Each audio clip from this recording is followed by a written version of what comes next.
ব্রাহ্মণবাড়িয়ার ২৫০ চালকলে ধানের যোগান দেয় আশুগঞ্জের মেঘনা নদীর তীরের এই হাট। কিশোরগঞ্জ, হবিগঞ্জ, সিলেট ও সুনামগঞ্জ সহ দেশের বিভিন্ন প্রান্ত থেকে এখানে ধান নিয়ে আসেন ব্যবসায়ীরা। ফলে দেশের পূর্বাঞ্চলের সবচেয়ে বড় এই ধানের মোকামে সারা বছরই চলে জমজমাট বেচাকেনা।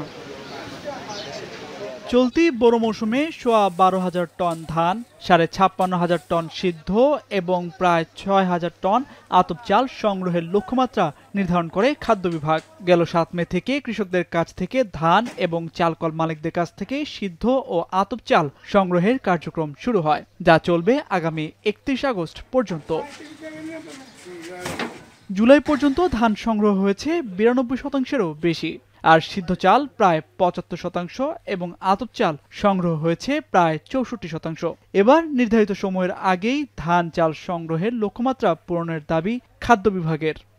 এবছর আমাদের চাউল দিতে কোনো অসুবিধা হইতেছে না, আলহামদুলিল্লাহ। সরকার যে আমাদের ঋণ দিছে, এই ঋণতে আমাদের কোনো অসুবিধা হইতেছে না। এবছর মোটামুটি লাভ ভালো হয়েছে। সরকার যদি আরো সারের দাম, ওষুধের দাম আরো কমাইতো তাহলে আরো বেশি মোটামুটি লাভ হইতো। মুঠা ধানের ফলন ইনশাল্লাহ কানে প্রতি ২৭ মণ ২৮ মণ কানিতে হয়েছে। তার জন্য ইনশাল্লাহ খাদ্য গ্রহণে কৃষকদের দাম দিতে পারছি। চালকল মালিকরা বলছেন, এবার ধানের দাম কেজিতে ২ টাকা এবং সিদ্ধ ও আতপ চাল ১ টাকা করে বাড়িয়েছে সরকার।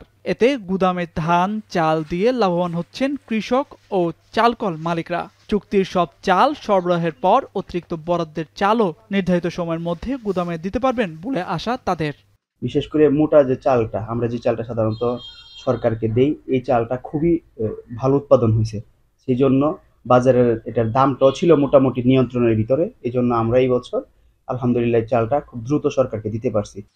একদিকে ধানের ফলন ভালো, অন্যদিকে বাড়তি দামে ধান চাল কিনছে সরকার। এতে চালকল মালিকরা আগ্রহ নিয়ে গুদামে ধান চাল দিচ্ছেন বলে জানিয়েছেন খাদ্য বিভাগের কর্মকর্তারা। আমরা প্রায় ১২,০০০ টনের উপরে আমরা ধানের বরাদ্দ পেয়েছি এবং সেই ধান আমরা মোটামুটি প্রায় সংগ্রহ শেষ পর্যায়ে এসে পড়ছি। সিদ্ধ চাল ৭৩% এবং আতপ চাল ৬২% আমরা সংগ্রহ হয়ে গেছে। আমাদের সংগ্রহের মেয়াদ আছে ৩১ আগস্ট পর্যন্ত।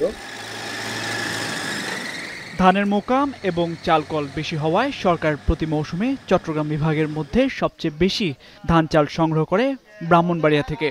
এছাড়া এ জেলা থেকে প্রতিদিন অন্তত ১০ কোটি টাকার চাল বাজারজাত করা হয় ঢাকা, চট্টগ্রাম ও সিলেট অঞ্চলে।